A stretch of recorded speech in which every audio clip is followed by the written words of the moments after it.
So beyond economies of scope, there's this issue of gaining market power through diversification moves. The classic sort of market power is when you vertically integrate. Either you, and it's called vertical integration, even though in Porter's Five Forces I tend to draw them on the horizontal axis. You either move back and take over a supplier, and the textbook has that great discussion of Shaw Industries and how this carpet manufacturer moved back into the textile business. Or if it's a business-to-business relationship, you may forward integrate into taking over your customer's market or your previous buyer's market by moving forward into them.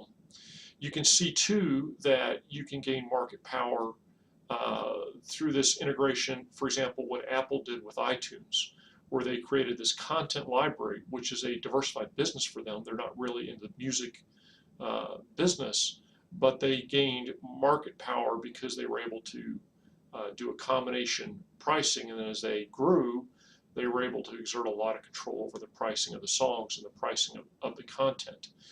I'm going to talk more about vertical integration on the next slide, so let me get to the horizontal. This one is a lot trickier to see because sometimes it's behind the scenes. This may be where you try to look like your competitors as a way to de-escalate the competitive rivalry. And the sense of this is to go back to if you are somewhat dissimilar businesses, but you do have an overlap, then there's always that temptation for the competitor to go to war with you only in that area of overlap, because they still have a lot of businesses that don't touch you, that are sanctuaries, if you will, so they can attack you there with impunity.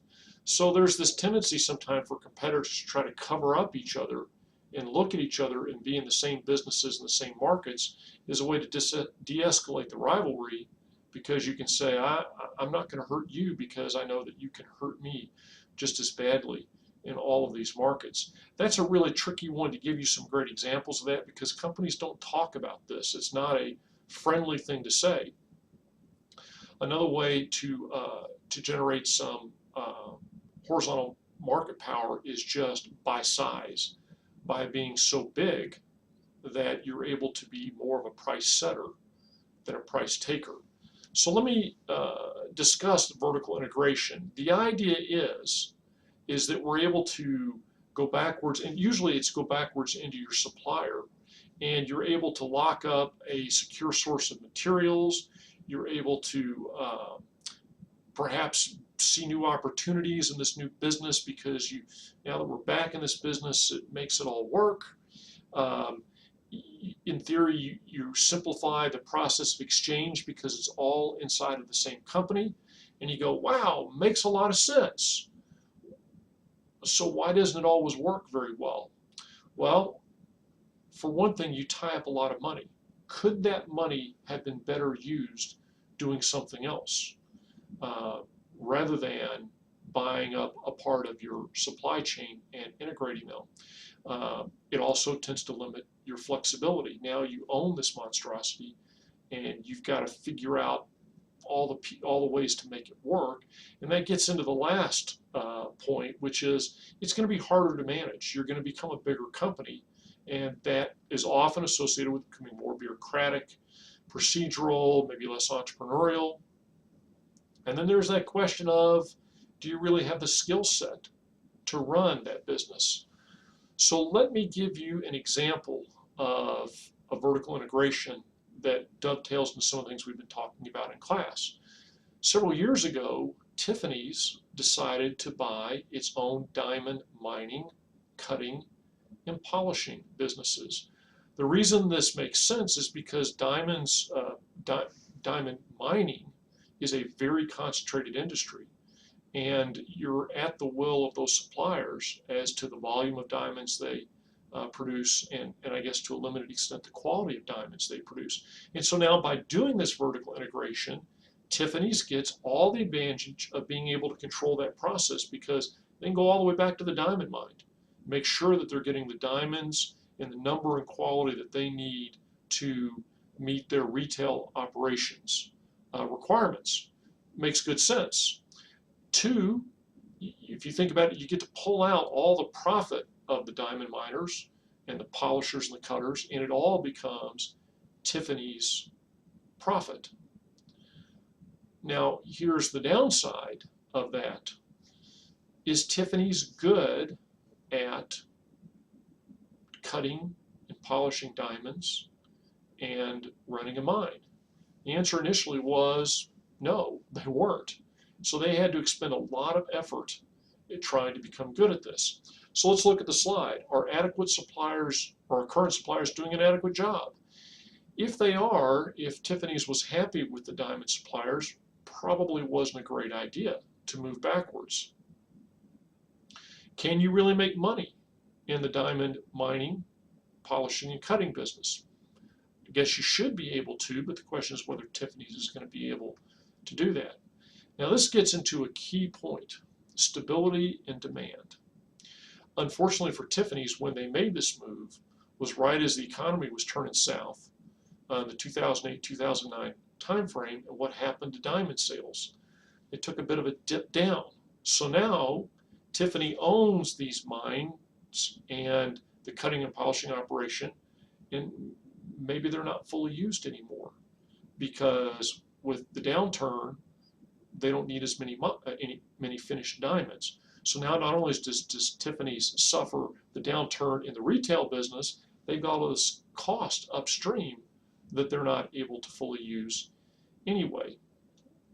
In theory, what Tiffany's would want to do is to have a diamond mining capability such that even in a bad year, they could absorb all those diamonds, or maybe even in the worst conceivable year, they could absorb all those diamonds and then go onto the marketplace to buy the rest.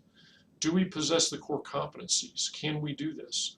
As I said, in the case of Tiffany's, people were not willing to really cooperate with them to help them become good cutters and polishers, so they had to go out and hire people away from competitors, put them together, and create their own organization to do this, and in the beginning it didn't work. And then you have the issue of whether vertical integration will generate a negative reaction from some people that were perhaps your partners. The best illustration of this, I'm going to give you an old illustration, and then I'm going to give you a current example where the book is not in yet on what's going to happen. The old example is the old PepsiCo and Yum. Once upon a time, the brands, the fast food restaurants, KFC, Pizza Hut, and there's others, but those are the two main ones, were actually a part of the Pepsi network. Pepsi bought them and brought them in, and they said, how smart this is. We're a soda company. Lots of soda is sold at some of these outlets, the KFCs and the Pizza Huts of the world. So let's buy them, and then we're going to have a better market to sell our soda to. Well, imagine that you're McDonald's. You very happy about this? Do you like selling Pepsi in your store? Do you want to sell Pepsi in your store, given that you would then be subsidizing a competitor in the fast food business? No, you don't like that. And so what Pepsi saw is there were lots of fast food chains that did sell their product that stopped selling their product when they integrated Yum into the operation, or what we now know as Yum, into the operation. And so they actually hurt their soda sales, not help them.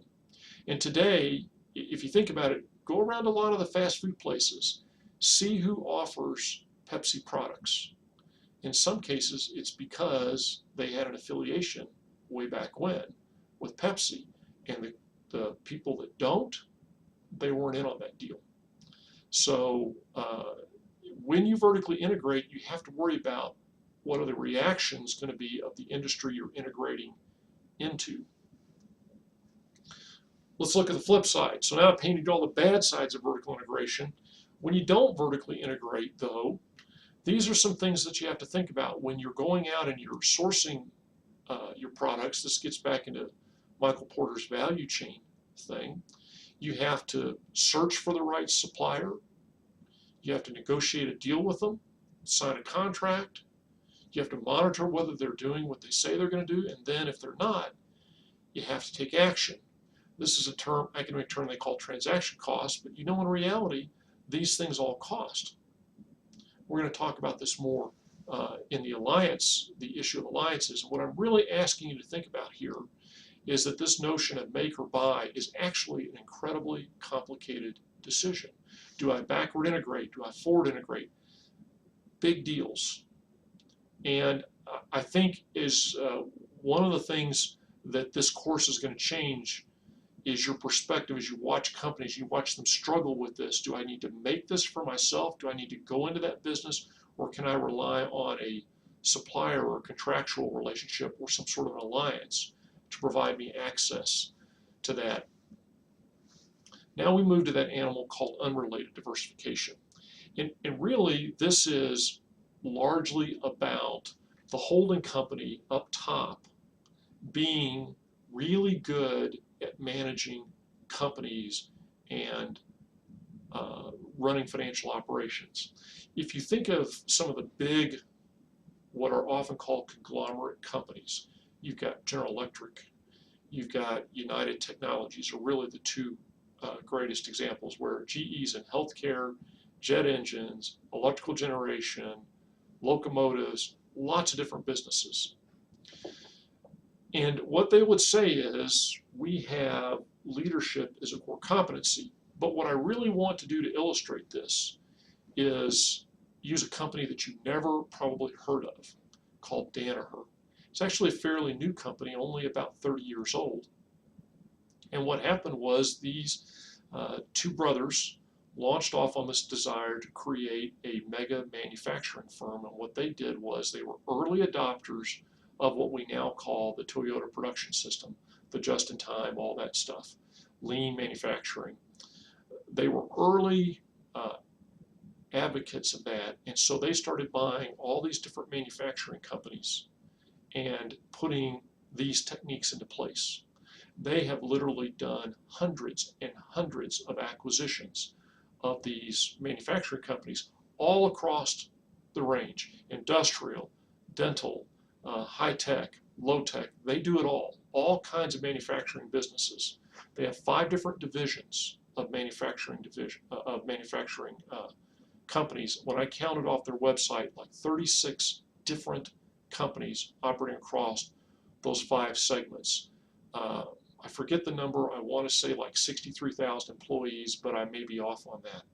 And here's what's really interesting about Danaher. Like I said, 35 companies, a lot of employees, whether it's 30,000 or 60,000, it's a bunch. Corporate headquarters, how big do you think? Just over 100 employees. Just over 100 employees to supervise 35 different businesses spread across, grouped into 5 major divisions. And so all that corporate headquarters does is A, implement the Toyota production system, which they call the Danaher way, or the Danaher business system. They do acquisitions to find new cogs to fit into the machinery, if you will, and they hire and fire leadership. Simple as that. If you are the in charge of one of those 35 businesses for Danaher, you own it. You've got profit and loss responsibility. If you don't make your numbers, you're out. Simple as that.